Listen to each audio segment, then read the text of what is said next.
Niagay ko sa night market gabi mga day kaya ako palitan akong lola og palabok kay kabaludog kung first time niya mukaon na ani. Sa karon sa akong kinabuhi mga day kay wa naman ko inahan so akong giisip inahan na lang kani akong nabiling lula. Kay dako jud kog kabubuton sa akong lola mga day kay diha bay jud ko siya nagdako og siya pero nagpaskwela sa ko ang mga day. Kay kani bayang tigulang na no ang ilang gusto is kanang naay maghatag sa ila ha bisan man lang mga pagkaon ma-appreciate na nila kay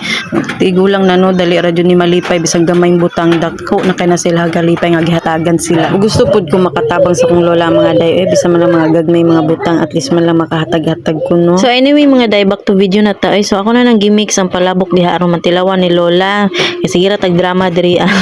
gahulat na taon si lola sa palabok so ayan na nang natilawan ako na po siya gipangutana kung lami ba daw siya gilamian daw siya first time jud niya nakatilaw palabok sa iyang kinabuhi mo nang pagampo jud lang madato ko kay aron makatilaw patas mga ubang lamion nga mga pagkaon malay na to makaluyan tapon diri sa Ginoo sa tong pagbablog wala imposible.